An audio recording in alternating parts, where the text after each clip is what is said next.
Yes, hi everyone, I am Josh. For those of you that I haven't met, I work with Daryl Cameron in the Empathy and Moral Psychology lab here.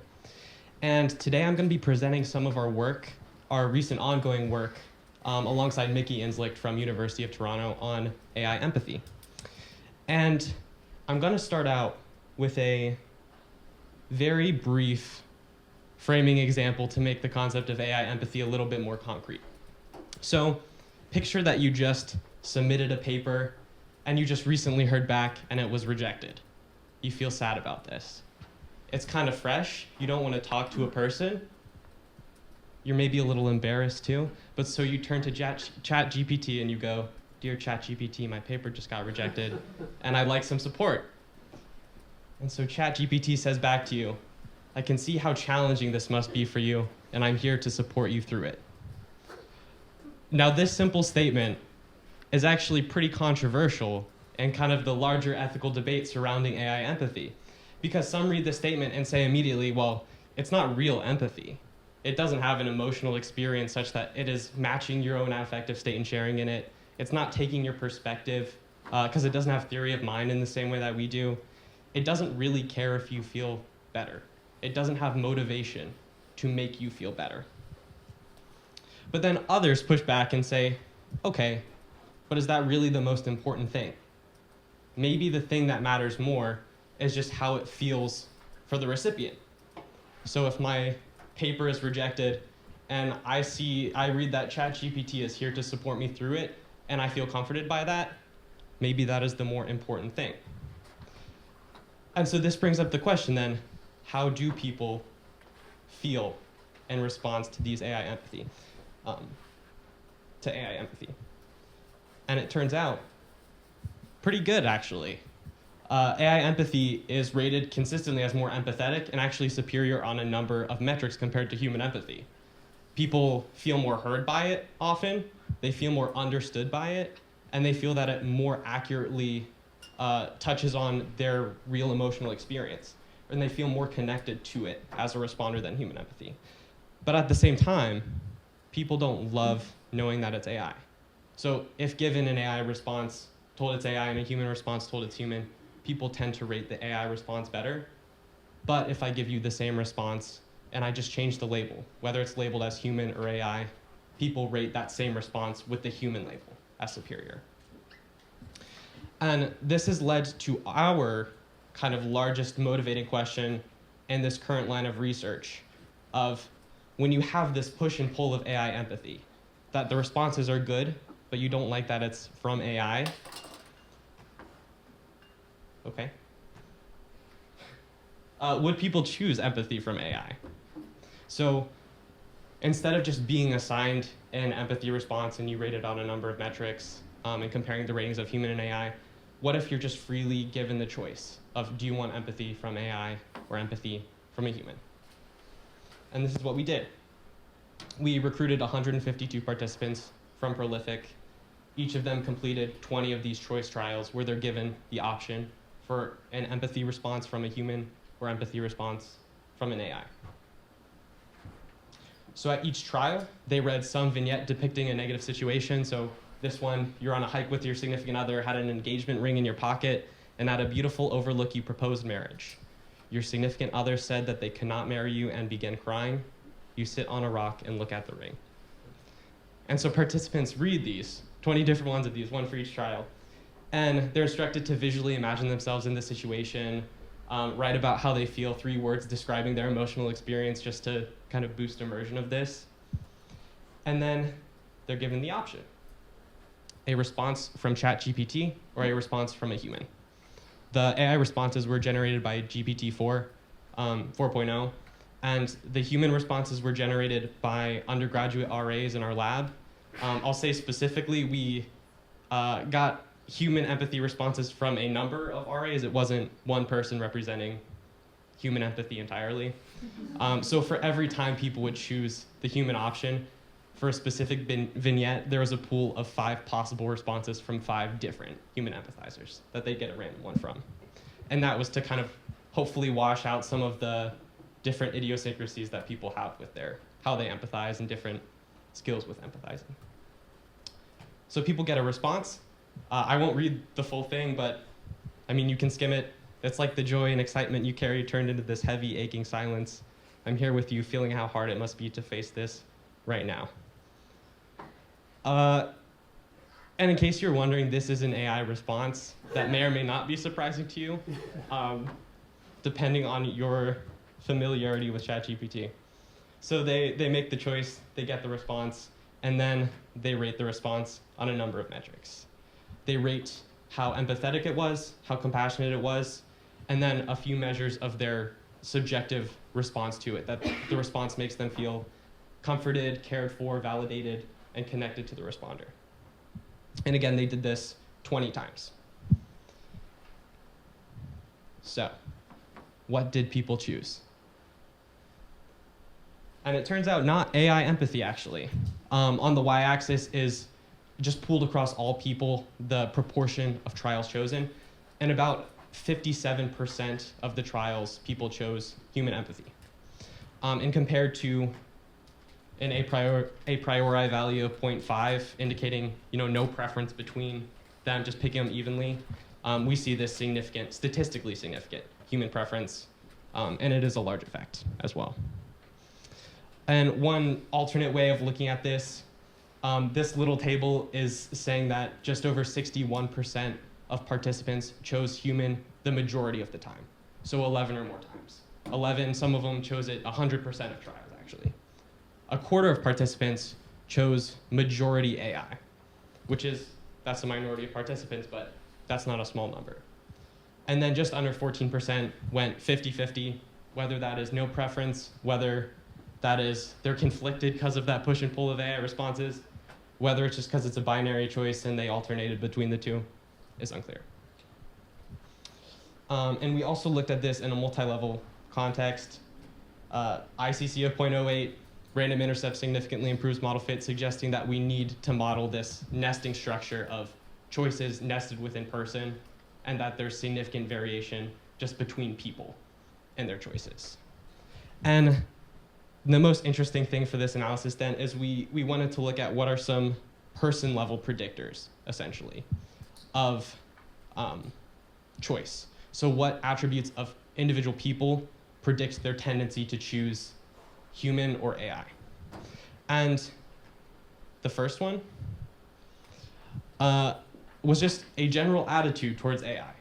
We thought this was a pretty logical place to start. This is just a single item question of your general attitude towards generative AI. And as you might predict, a more positive attitude towards AI means picking AI more of the time. A more negative attitude towards AI. Sorry, that was me. Okay. And a more negative attitude towards AI predicts picking human more. A predictor that was kind of interesting and a little unexpected in the strength of it was viewing AI as agentic, so agency as a dimension of mind perception. This scale includes questions along the lines of AI is capable of understanding how others are feeling, capable of conveying thoughts or feelings to others. Those are some of the most, intuitively relevant to this context, but this predictor actually made attitude towards AI drop out of the model as significant, which could mean a number of different things. It's not totally clear what that means all the time. The sort of basic intuitive way of thinking about that could be that when it comes to choice preference, whether you choose human or AI more, maybe it's less important whether you just like AI or not, and more important to think of it as capable of understanding and expressing.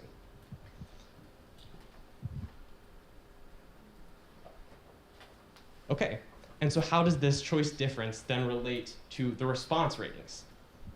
And we replicated previous work here where AI is better on every single metric that we measured by a pretty large margin. People rated all of the AI, not all of, on average rated the AI responses as more empathetic, more compassionate. You feel more connected to it, more comforted by it, more cared for, and more validated.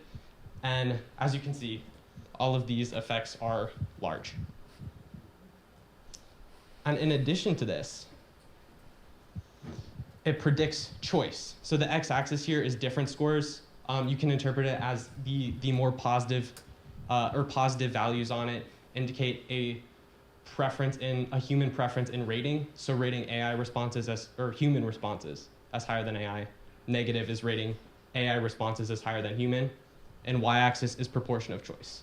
So more positively you rate humans relative to AI, the more you tend to pick it, and vice versa.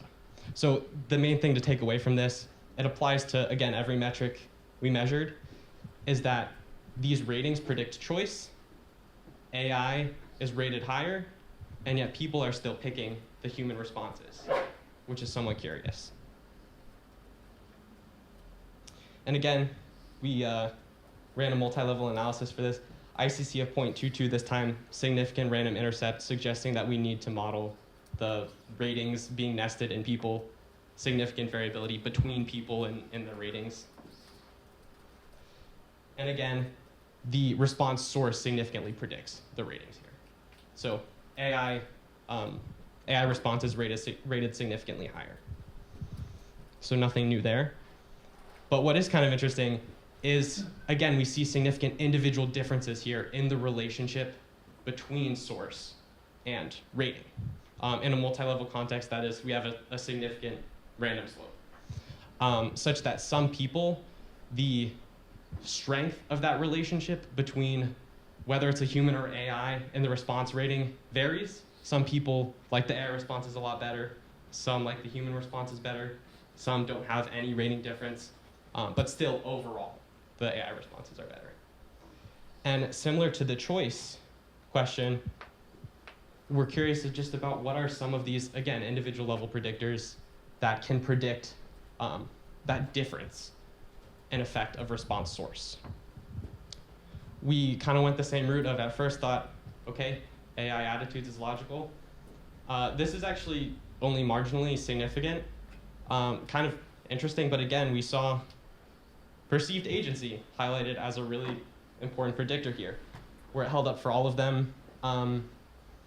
It's an interaction which is logical, as perceiving AI as more agentic doesn't affect your human ratings. But for, again, every single metric that we measured, viewing AI as more agentic meant significantly higher ratings for AI responses.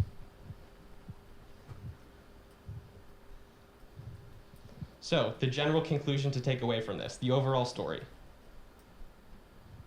AI expressions of empathy do make people feel more comforted, more cared for, more validated, etc. There's variation between people, but overall, this is the case. And that difference in ratings does predict choice, but still, overall, people choose to seek empathy from humans. And again, I'll give the disclaimer of there's variation between people, but overall, people want human empathy. And I'll end with just a single sort of intentionally provocative kind of future direction here of the potential of AI empathy. So we have our results and previous results about the subjective responses people have from AI empathy, making them feel good. It has a number of other potential benefits over and above human empathy in terms of being more accessible, not avoiding empathy. It doesn't get tired. And so with this, it's actually pretty convenient to like AI empathy.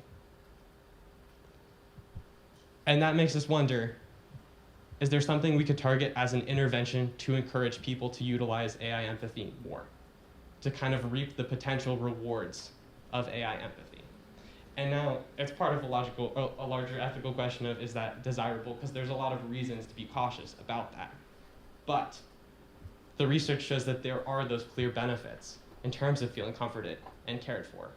That is worth considering how we can benefit from it most. Quick thank yous to Daryl, to Mickey for their mentorship and help along this project. To the Empathy and Moral Psychology Lab, we had literally hundreds of empathy responses, so it wouldn't have been possible to do this project without them.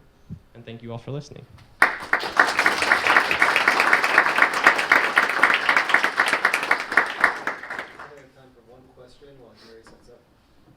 Okay. So you first. I think I'm loud, but okay.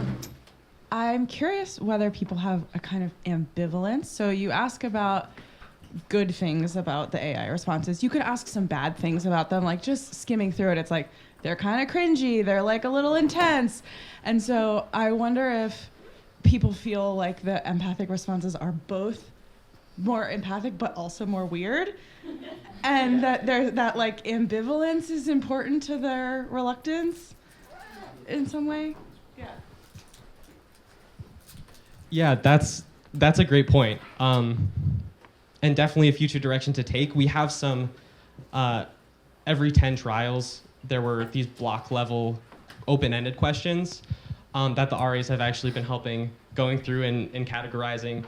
And it actually reflects some of that, of sometimes they're too long, or it's trying too hard, or people say it's trying to be human too much. So yeah, having some concrete, maybe negative ratings in there at a trial level would be interesting. Yeah, thank you.